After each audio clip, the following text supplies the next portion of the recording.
Pero, on peut vous appeler Minouche? Eh oui, c'est la façon quand tout le monde me connaît. Bon, d'accord. Commençons. C'est quoi les Racines Françaises? Qui l'a fondée? L'association Racines Françaises au Mexique, aux Raíces Francesas en México, c'est une association que j'ai eu l'idée de fonder il y a plus de 15 ans. Et en fait, ça a 15 ans et nous sommes 17 fondateurs de toutes régions. Il y en a de Barcelonnette, mais il y en a aussi d'autres régions comme de Champlit ou d'autres régions de France. D'accord. Vous êtes présidente à peu près? Je suis présidente honoraire aujourd'hui. Il y a une autre présidente qui est Lucia Teurel, qui elle est originaire de Champlit justement, de cette grande autre immigration qui est venue au Mexique. À part de ce musée, quel est votre travail, des activités? Ce que fait Racines Françaises? Oui. D'abord, c'est rassembler, identifier les personnes qui ont des origines françaises ou les personnes qui s'intéressent à l'histoire des Français au Mexique. Parce que cette histoire est très très riche au Mexique. Et comme tu as pu le voir dans la frise chronologique qu'on a, il y a une grande présence française. Donc nous nous réunissons une fois par mois, on fait une conférence ici même. Nous faisons des visites à des endroits comme Cameron ou des fabriques qui ont appartenu à des Français. On a le plaisir de se voir et de connaître. Et nous publions des gacetas et des livres sur l'histoire des Français au Mexique. Très bien. D'accord. Êtes-vous de descendante barcelonette? Oui, par mon père. Je suis descendante. Mon père est né à Barcelonnette, est un des derniers immigrés barcelonnettes au Mexique. Et je suis aussi basco-béarnaise par ma mère, qui est née de Laurent Sainte-Marie. D'accord. Et votre grand-parent, ils étaient d'où?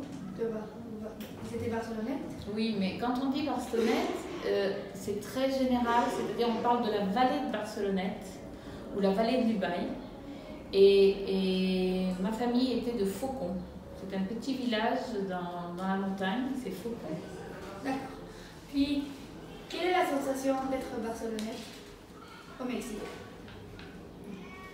Je ne me considère pas non plus 100% barcelonaise puisque je suis aussi par ma mère basco-béarnaise, donc je me considère surtout française, établie hors de France ou à l'étranger. Parce que Barcelonnette a eu une influence à un moment historique, si tu veux, mais aujourd'hui, et en plus, je suis représentante des Français à l'étranger, donc je me sens plutôt française à l'étranger. Mais très fière d'être d'origine barcelonnette ou basco-béarnaise. D'accord. Et je crois que c'est tout. C'est tout. Merci. Bonjour, nous sommes ici à Raíces Francesas avec Minouche et on voudrait vous faire une interview. Merci. Et Zoé va commencer. Zoé commence, d'accord. Je vais vous poser quels sont les travaux que généralement font les Barcelonnettes à Mexique? Tu veux parler des métiers? Oui. Les Barcelonnettes actuellement, ils sont intégrés au Mexique. Si tu veux, ils sont arrivés, ils ont été dans le textile surtout, mais quand certains magasins ont fermé, les propres Barcelonnettes arrivés ont commencé à ouvrir leurs petites boutiques, souvent dans le textile encore. Mais aujourd'hui, ils sont intégrés et donc il y a tous les métiers. Tu as des politiciens, tu as des acteurs comme Eugenio Derbez, tu as tous les métiers maintenant. Donc si tu veux, c'est différent, ils sont intégrés. Oui. Est-ce que vous êtes mariée avec un Barcelonnette? Bah oui, avec un comme moi, parce que moi je ne suis pas que barcelonnaise, je suis aussi basco-béarnaise. Et Suberville, ça vient du Gers, donc des Pyrénées. Donc il est pareil comme moi, moitié et moitié. Et vous êtes mariée avec lui pour rester dans les racines? D'abord parce que je suis tombée amoureuse. J'ai pas fait attention s'il était... Non, c'est pas pour rester, mais ça passait plus facilement. Il y a plus tellement de mariages, si tu veux, français comme ça, il y en a plus beaucoup. Mais ça nous aidait. Mais mes enfants, par exemple, ne sont pas mariés à des Français. Est-ce que vous voyagez souvent à Barcelonnette? Oui, j'avais l'habitude. Vous pouvez nous raconter un peu de l'architecture et de l'histoire de votre maison? Ah, d'accord. Oui, j'avais l'habitude d'aller très souvent. J'allais au début chaque 2 ans en vacances avec mes enfants. Et après, une fois par an, Donc on a vraiment passé de bonnes vacances à Barcelonnette.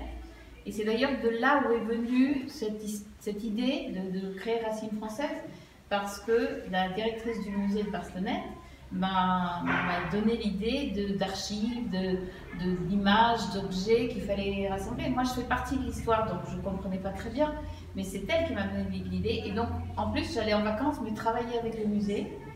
Et c'est elle, Hélène Homs, qui a fait un livre sur les villas des Barcelonnettes à Barcelonnette. On l'appelle la Villa des Mexicains.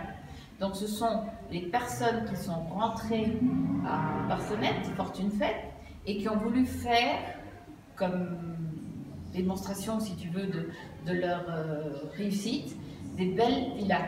Elles ne sont pas, comme on les appelle, des villas mexicaines, c'est-à-dire elles sont totalement françaises, du style de l'époque. Ça, on en retrouve ailleurs dans la France. Mais ils ont utilisé les architectes et certains corps de métier qui avaient fait les grands magasins au Mexique. Par exemple, Gruber. Gruber, c'est des vitraux. Et quand tu vas ici au centre, tu vas à Palacio de Hierro, oui, ou tu vas à Centro Mercantil, il y a un immense vitrail, il est signé Gruber. Et bien Gruber a fait dans les villas de Barcelonnette des vitraux. Donc ce sont de très belles maisons, mais elles ne sont pas mexicaines comme ils disent. Et c'est lui l'architecte de votre maison? Non, lui il n'a pas fait. Quel type d'architecte? C'est des architectes parisiens ou des architectes de Grenoble ou marseillais. Ils prenaient les différents... Voilà, c'était la maison où j'ai passé les vacances, où mes enfants ont passé les vacances. Ah, c'est génial, vous continuez à avoir cette maison? Non, elle a été vendue à la mort de mon père, mais je continue à avoir des amis qui ont des villas et je vais encore à des villas. C'est génial. Voilà, mais je reste très attachée à Barcelonnette. Merci beaucoup pour cette interview. Merci à vous. Merci.